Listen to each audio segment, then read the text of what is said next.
Just in case you don't know how these forward window cranks work, there's no clip like an old car. This thing comes off, slides down, and there's a torque screw in here.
Alright.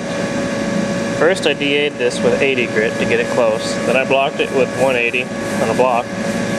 Get it straight. And then I took 320 and feathered out all of this paint around the edge. And then I went back over this with some 180 real quick because I'm going to glaze it now, fill in any pinholes or whatever. You don't want, it's okay to put glaze on top of some paint like this, if I get some on these edges, as long as these scratches, I would say at least 240 grit. You don't want to have 180, 80 grit scratches in your paint. You glaze on top of it, and then sand, even if you sand that glaze out to 320 or whatever, the scratches in the paint, the glaze will shrink up into those later, like in a day or even two. And then you'll have sand scratches showing on the edge. So you don't want to do that. So if you glaze on top of your paint, I would say 240 grit, 320 grit, at least. I've had problems with that. I think Jeff mentioned something like that a while ago. I'm gonna go get some glaze. Alright, while the glaze was drying, I took the molding off, got it retaped, so ready to go back on. And now I'm taking off the two-sided tape from the door with this eraser wheel here.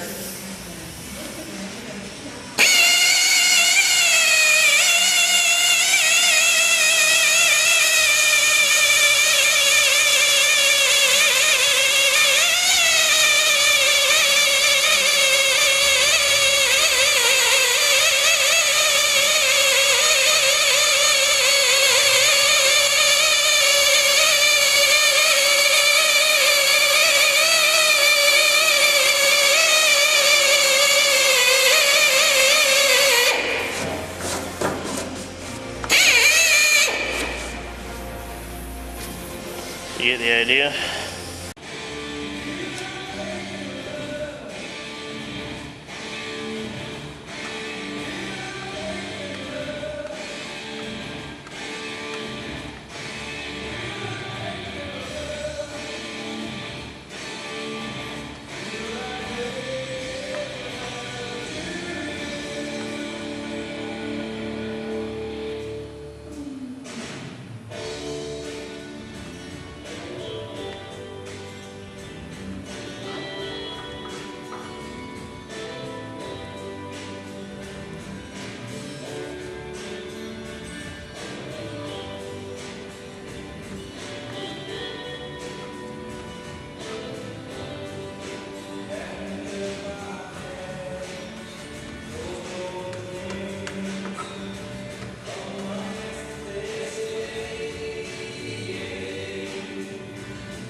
$150.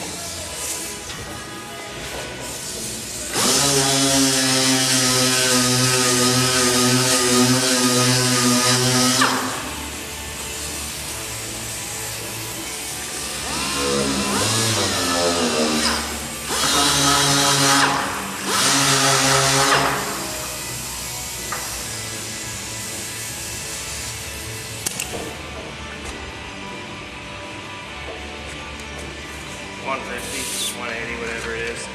I don't know, we have both for some reason.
how many people still hardline their masking paper around their bodywork and prime a little square with a big hard edge.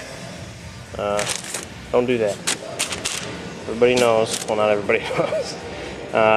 You do that, you sand your line so it's gone, you paint it, and a lot of the time, most of the time, I've seen, you can still see where the line was when you taped it off and primed it. So, bad idea. It just creates more work for you to sand it out, and doesn't always turn out very good. Isn't that right, Duke? That's right. That's what I thought. I might try that direct metal primer on this, because I don't really feel like mixing up any etching primer for this right here. And being that it's all 320, pretty straight, don't really need any fill. So maybe we'll try that out, huh? I almost messed up. Scratch this stuff. This stuff. Don't use it. I don't see where you'd ever want to use that. I went back and read this sheet. Let's see here. Steel. Clean the repair area, blah blah blah, prep wax grease remover. Sand with 80 grit. So this stuff's just like the DP epoxy or whatever, DPLF. Except this says 80. It says the DP says 80 to 180. So this sheet is not going to stick over bare steel unless it's 80 grit. And since I'm not going to go back and sand that steel with 80 grit, this stuff has no use. I don't see where you would ever use this, because you still have to etch it first. And then what's the point of having a direct metal primer? Who's going to finish their body work in 80 just so the steel is 80 so it'll stick? So I'm back to etch. Etch is the way to go. So yeah, Darren, you're right about that stuff. I don't know if you noticed that or not. You might not have, because I didn't, just until now. And I read that sheet before. I don't know how I missed that. So, yeah, etch. That's the only way to go. The way I do body work, anyway. Also notice I'm not using polyester primer on this. Quit talking about that stuff. Yes, I do use it on restorations. Never on collision repair. I know that's what you're probably talking about, was restorations. And so, let me get this etched and I'll make up some primer and we'll prime this. Alright, got some etching primer in my Iwata LPH 80 little gun. Pretty cool.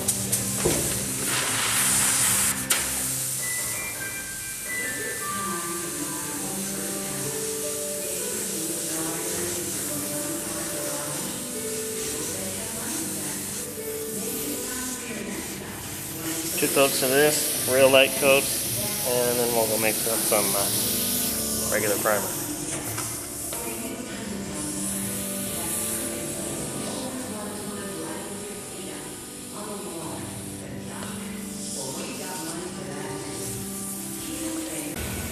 Primer. Prime time.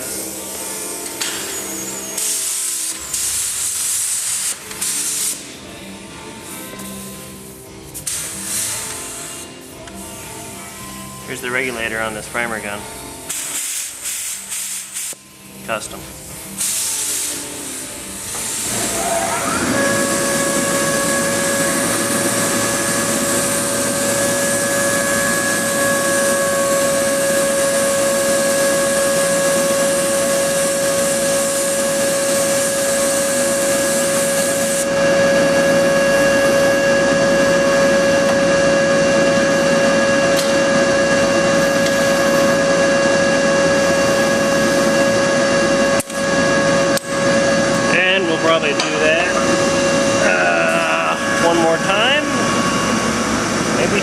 I don't know.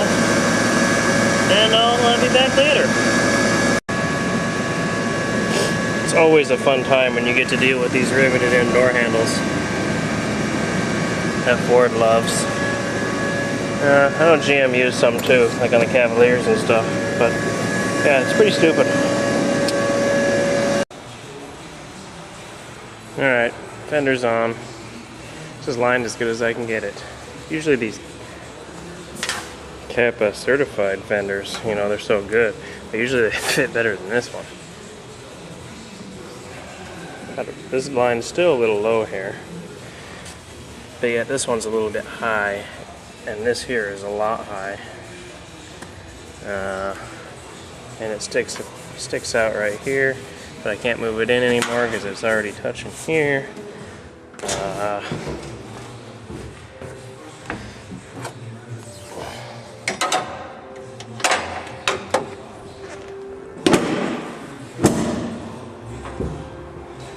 Hood gap is, you know, okay till you get down here and the fender kind of turns out that way. I got it, it was a lot worse, actually not that bad now. It's just not the same shape here. Can't bend the hood because these are hoods. These hoods are SMC. Can't move the fender back anymore because it's too close to the door already. But anyway, so yeah, that's what it is. And you get what you get with these sweet parts. Yeah, so I'll prep my door and the hood for blending or whatever. And get it in the booth and mask it up. Paint it tomorrow. My battery's just about ready to die. And I'll see you later. Well, say goodbye, Duke. You're just ready to go home, huh?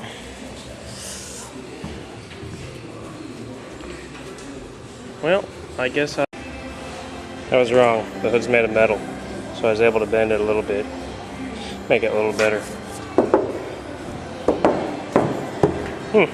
Weird. Just swore that was a plastic hood.